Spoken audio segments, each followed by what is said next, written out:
Business में भी आपको प्रॉब्लम आती है। यहाँ भी इस गांव के अंदर भी खूब आसपास के अंदर लोग बिजनेस करते हैं, किसी की फैक्ट्रियाँ हैं, किसी की होटलें हैं, किसी की दुकानें हैं, वो बहुत अच्छा व्यापार कर रहे हैं, वो नौकरियों से भी वो बढ़ करें। और बिजनेस के अंदर कोई भी आदमी हजारों बार फेल भी हो जाता है, कई बार फेल हो जाता है, मैं भी कई बार फेल हुआ, पास हुआ, फेल हुआ, परंतु हमेशा कोई आदमी अपना बिजनेस के अंदर जैसे आपको पढ़ाई लिखा रहना, उसमें भी आपको आगे बढ़ने का मौका मिलेगा।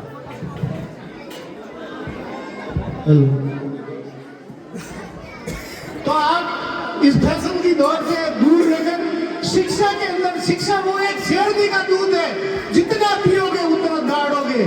तो शिक्षा वो मजबूत स्तंभ है और संस्कार बहुत जरूरी है। संस्कार अपने बूढ़े लोग क्या करें, स्कूल में पढ़ाई हुए पढ़िया और बढ़िया नहीं जगह बढ़ावे कटे परिवार में माता पिता घरे जाओ ना, बूढ़ा बुजुर्ग बैठा 70 साल रहा, 80 साल रहा, 90 साल रहा, 60 साल रहा, और माता पिता कने बैठ पर कभी घंटों 2 घंटा आप अनुभव लिया करो, बहुत बड़ा अनुभव है। आप तो पढ़ाई कर रहे हो, आपको एक ही चीज सोची समझी कर रहे हो कि मास्टर बन जाओ या पुलिस में बन जाओ या और कुछ बन जाओ। भारत के अंदर हवाई जहाज उड़ता है, रेल चलता है, मोटरसाइकिल चलती है, साइकिल बनती है, ये सब इंजीनियर लोग ही बनाते हैं और वो इसी स्कूल से निकल कर बनाते हैं। और ये सामने आपके गुरुजन बैठे ना, ये गुरुजन पढ़ाकर ये इंजीनियर बनते हैं और प्रधानमंत्री भी ये गुरुजन बना के पढ़ाई करवा के आगे बढ़ाते हैं। तो गुरुजनों का हमेशा आदर करें और माता पिता का हमेशा आदर करें। माता पिता को कौन सुबह सुबह नमस्कार करके प्रणाम करके आते हैं, बताओ, ऊंचा हाथ करके बताओ। बहुत कम 1-2%। अगर माता पिता का मान सम्मान नहीं करोगे, गुरुजनों का मान सम्मान नहीं करोगे, तो किसका मान सम्मान करोगे? आज के बाद में आपको संस्कारित बनना है, आगे बढ़ना है, तो माता पिता के स्कूल में आओ तो प्रणाम करके आओ, घर जाओ तो प्रणाम करके जाओ, और स्कूल में आओ तो गुरु जी का प्रणाम करो। और आजकल एक मोबाइल के अंदर टाइटल चलता है, जो टाइटल लोग क्या है किसी को मानते हैं, पढ़ाई कौन करवाता है? गुरु जी। बड़े माता पिता बड़े करते हैं अपने को, और अपन टाइटल किसी का मोबाइल पे इसलिए लगाया कि या तो कोई तस्कर हो या 2 नंबर का हो, कोई बड़ा व्यापार करता हो सके उसके पास पैसा हो सके उसके पास गाड़ियां भी हो, पर वो गाड़ियां सब चोरी करके लाई हुई, उसकी खुद की नहीं है। इसलिए आप किसको आइडल मानोगे? आपके गुरु जी को आइडल मानोगे या आपके मम्मी पापा को आइडल मानोगे, और किसी को स्वीकार नहीं करोगे। मेरे प्यारे विद्यार्थियों, आपको आगे बढ़ना है। मैं एग्जाम्पल रूप में गुरु जी ने आपको बताया था, मैं 25 साल से समाज सेवा के अंदर लगा हूँ। आज तक मैं कोई बड़ा जनप्रतिनिधि न कोई मैंने बड़ा चुनाव लड़ा। जिस एरिया मुझे याद करता है जाने की मैं कोशिश करता हूँ, समाज सेवा में भाग लेता हूँ, भामाशाह के अंदर भी भाग लेता हूँ, और हमेशा नशे के खिलाफ बातें करता हूँ। नशा आदमी को रुला देता है। अभी अब प्रधान जी ने भी बताया था, मैं तो कहता हूँ नशे से आपकी पढ़ाई खराब हो जाएगी, नशे से व्यापार खराब हो जाएगा, नशे में आपकी इज्जत खराब हो जाएगी, नशे में आपका जो संबंध होता है किसी भाइयों बहनों का वो टूट जाएगा, नशे में अपना रिश्ता खराब हो जाता है।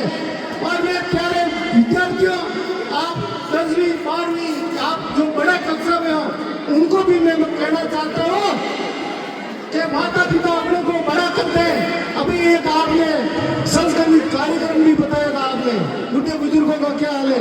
साथ के अंदर संस्कार बहुत जरूरी है। माता पिता जिनके माता पिता है और उनके बच्चे नहीं है, उनको पूछिए कि उन माता पिता का क्या हाल है। जिसके पेट परिवार नहीं है उसका बहुत बुरा हाल है। न जाने कितने मंदिरों में वो गए होंगे, न जाने कितने मतों में गए होंगे, कितने डॉक्टरों के पास गए होंगे, फिर भी उनको अपनी औलाद नसीब नहीं हुई। और अपने को एक छोटी सी बच्ची परी जो किसी के परिवार में जन्म लेती है, उसको लक्ष्मी के नाम से बोलते हैं, परी के नाम से बोलते हैं। और वही अगर परी होकर 18 साल 20 साल होकर अपने ऐसे कांड होते हैं समाज के अंदर, वही परी बोलते हैं कि मैं मेरे बाप को पहचानती नहीं हूँ, मैं मेरे माँ बाप को नहीं पहचानती हूँ। ऐसा कदम भविष्य में जिंदगी में नहीं उठाए और अपने पढ़ाई के अंदर आगे बढ़े और हमेशा समाज सेवा में आगे बढ़े और बुजुर्गों का माताओं का आशीर्वाद है। ये देखो माताएं स्कूल के अंदर आ रही है। आज से 10 साल पहले माताएं बहनें स्कूल में नहीं आती थी, अब माताएं बहनें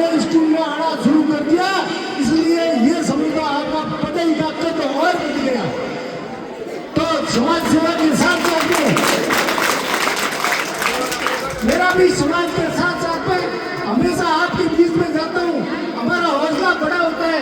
जैसे ही मेरे दिमाग में आया कि मैं 24 घंटा समाज में सेवा में करता हूँ, जैसे ही पूजा होते हैं, अरे इंसान को एक दिन जाना जरूरी होता है, एक दिन तो एक दिन अपन जाएंगे ही जाएंगे। तो मैंने ऐसा काम किया कि मैं जाने के बाद भी मेरी जो ये बॉडी है, मेरी जो ये मिट्टी है, ये किसी के काम आए। तो मैंने देवदान की घोषणा की। तब मैं 13 अगस्त 2024 को बाड़मेर मेडिकल कॉलेज के अंदर देवदान की घोषणा की।